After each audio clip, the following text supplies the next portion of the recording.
کملی میں لپٹنے والے، رات کو قیام کیا کرو مگر تھوڑی سی رات، یعنی نصف رات یا اس سے کچھ کم قیام کرو یا کچھ زیادہ،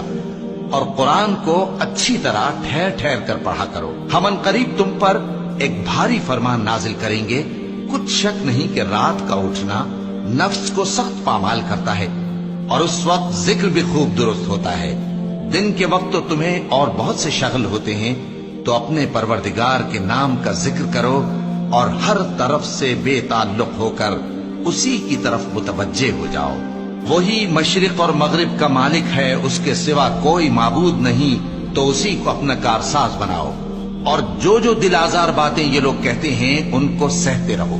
اور خوبصورتی سے ان سے کنارہ کش رہو، اور مجھے ان جھٹلانے والوں سے جو دولت مند ہیں سمجھ لینے دو، اور ان کو تھوڑی سی مہلت دے دو۔ کچھ شک نہیں کہ ہمارے پاس بیڑیاں ہیں اور بڑی زبردست آگ ہے، اور گلے میں اٹکنے والا کھانا ہے، اور درد دینے والا عذاب ہے۔ جس دن زمین اور پہاڑ کانپنے لگیں اور پہاڑ ایسے بھربھرے ہو جائیں گے جیسے ریت کے ٹیلے، اے اہل مکہ، جس طرح ہم نے فرعون کے پاس موسیٰ کو پیغمبر بنا کر بھیجا تھا، اسی طرح تمہارے پاس بھی محمد صلی اللہ علیہ وآلہ وسلم ایک رسول بھیجے ہیں جو تمہارے مقابلے میں گواہ ہوں گے۔ سو فرعون نے ہمارے پیغمبر کا کہا نہ مانا تو ہم نے اس کو بڑے دردناک انداز سے پکڑ لیا۔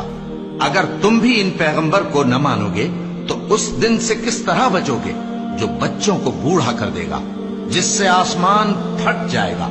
یہ اس کا وعدہ پورا ہو کر رہے گا۔ یہ قرآن تو نصیحت ہے، سو جو چاہے اپنے پروردگار تک پہنچنے کا راستہ اختیار کر لے۔ تمہارا پروردگار خوب جانتا ہے کہ تم اور تمہارے ساتھ کے لوگ کبھی 2/3 رات کے قریب اور کبھی آدھی رات اور کبھی تہائی رات قیام کیا کرتے ہو،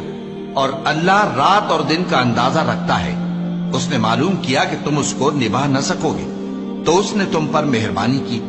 پس جتنا آسانی سے ہو سکے اتنا قرآن پڑھ لیا کرو۔ اس نے جانا کہ تم میں بعض بیمار بھی ہوں گے، اور بعض اللہ کے فضل یعنی معاش کی تلاش میں ملک میں سفر کریں گے، اور بعض اللہ کی راہ میں لڑیں گے،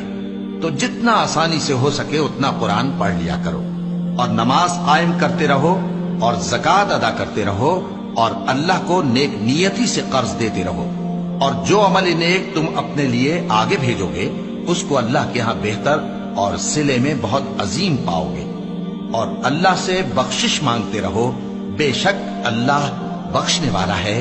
مہربان ہے۔